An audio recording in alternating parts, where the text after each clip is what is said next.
of the Panama Canal, which we have proven and led, will be absolutely crucial. Looking ahead, what are you thinking of and putting in place and implementing to ensure the long-term water resilience of this fantastic trade route, the Panama Canal, one of the three most important in the world, if we listen to Robert Maersk, and the crucial one in strategic terms? Thank you, Minister. Thank you, Felipe. The Panama Canal is a major water management institution. Just to put it in perspective, the Panama Canal operates on fresh water, which is a disadvantage compared to any other international maritime route. Most of them are ocean-going vessels, and it's ocean water that is being used.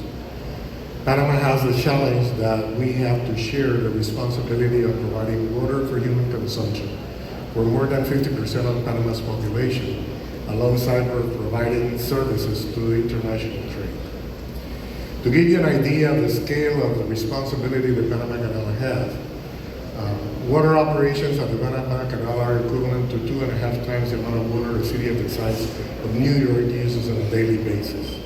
And this is about the same volume that the Panama Canal uses, both to satisfy canal operations and to provide water to about 55% of Panamanians. So to us, the issue is critical because the Panama Canal will always, as it stands, to be water dependent, and more important to that, it will be rainfall dependent. Because of rainfall patterns are changing due to climate change, then we have the most important resource for the operation of the Panama Canal that is not controlled by the Panama Canal. So the only alternative that the Panama Canal has is to increase the toolkits available in order to maximize the operation of the waterway using the least amount of water. When Panama built the Panama Canal expansion, the target was to transit a vessel using about the same amount of water that the old Panamax locks, the one built in began operation in 1914, for the locks that are operating since 2016 to use the same amount of water to handle a vessel of significantly larger capacity. Our pricing structure has been geared towards moving a larger vessel at a lower per unit cost, and by doing that, the volume of cargo per cubic meter of water used declines. So increasing capacity, not only on the number of ships, on the size of vessels, provides efficiencies on water utilization as well. Moving forward, one of the critical infrastructures that we are looking at is to have and build a new reservoir that will allow for a volume of water to be collected in order to provide water for the communities first and water for the Panama Canal. This is water for the future. Water for the future is a commitment that the Panama Canal has done with the support of the Panamanian government, including the Ministry of Environment, to supply fresh water not only to the operation of the Panama Canal, but making certain that this global infrastructure remains competitive and reliable. Added to that, just one final comment on it. The Panama Canal is, in fact, an infrastructure that is located here in Panama, but is in essence a global infrastructure. Surrounding the Panama Canal with a Panama Canal watershed is critical.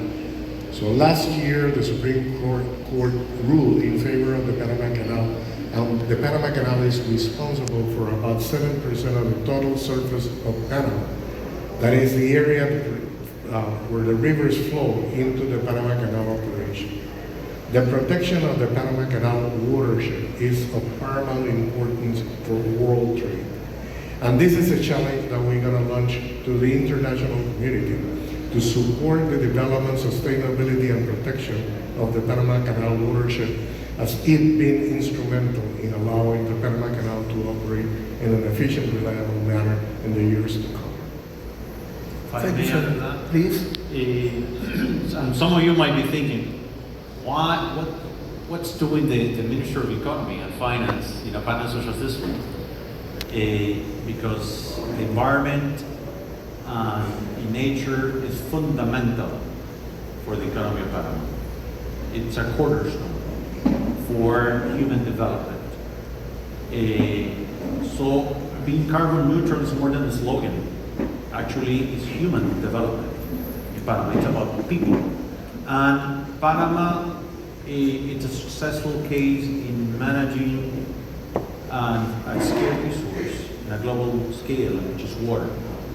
So in terms of human development, human quality of life, economic development, not just for Panama, but for the world, it's fundamental to be successful in terms of environmental management and preserving that equilibrium.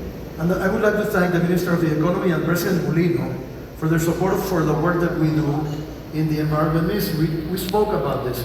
Without political support, the environmental ministries cannot work. Administrator Vásquez, one final thought or idea. If you could summarize in one sentence, one key thought for the future of the canal and how you intend to keep it as a blue leader at the forefront of this sustainable global economy. Fresh water is an existential element of the Panama Canal. And the Panama Canal is an existential element of the Panamanian economy and society.